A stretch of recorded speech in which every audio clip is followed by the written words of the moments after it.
في مرة قرأت: أن تعيش يعني أن تتحرك وتبحث عن أمكنة تلائمك، تجوب الأرض بحثا عن جزر تفتح لك ذراعيها. واستوعبت أنه الشيء الوحيد الدائم في هذا الكون هو الحركة، وسلع الحياة الجيدة تنشأ وتصبح صافية ومرغوبة بعد خروجنا من الأماكن اللي ما عادت مناسبة. الحياة لها لذة عجيبة ما نقدر ننكرها، وعلى قد ازدياد حجم المسؤوليات ومرورنا باللحظات المؤلمة إلا أننا ما نقدر نصرف النظر عن غنى وحسن هذا الوجود، وقدرها إنك ما راح تشعر إلا لما تبدأ.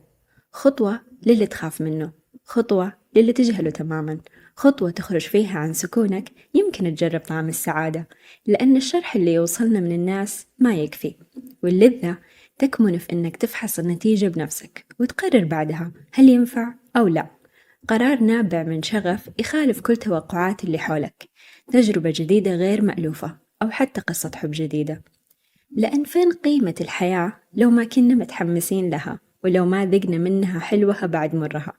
من المؤسف إنه فرصة البدايات متاحة دائما، بس إحنا برغبتنا نتمسك باللحظات الحالية متجاهلين تماما سعة هذه الأرض. نفس المحطات، القصص، التجارب، وأحيانا حتى السيء منها نعيد تكراره.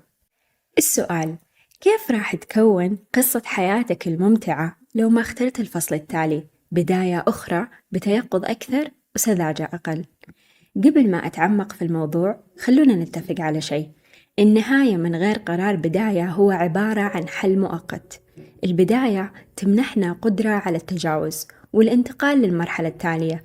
استخدامنا لكلمة أنا راح أنهي يفرق تماماً عن أنا راح أبدأ، لأنه الفراغ بين المرحلتين يسهل رجوعنا للشيء القديم أياً كان وبصور مختلفة تصعب علينا التحسين مستقبلاً.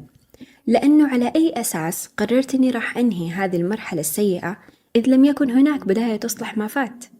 طيب، لنفترض وجود موظف أكمل 3 أو 4 سنوات في المنظومة نفسها، كل شيء كان جيد جدا من ناحية ساعات العمل، الإجازة الأسبوعية، الراتب، وبيئة العمل مريحة نوعا ما، لكن كان في تفضيلات وتقريبا تفرقة بين الموظفين يوميا وعلى مدار الشهور، والموظف يشتكي لزملاء العمل من نفس المشاكل وكيف إنه متضايق.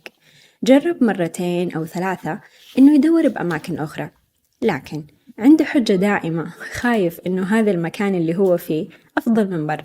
من باب اصبر على قردك لا يجيك اللي أقرد منه. اتعود على الشكوى لأنها بالنسبة له أريح بكثير من إنه يتحرك ويدور على حل سواء بنفس المكان أو حتى يختصرها ويطلع. سبب لبعض الأشخاص الموجودين طاقة سلبية وتقريبا غير نظرتهم عن المكان مع إنه ما كانوا يشوفون فيه شيء.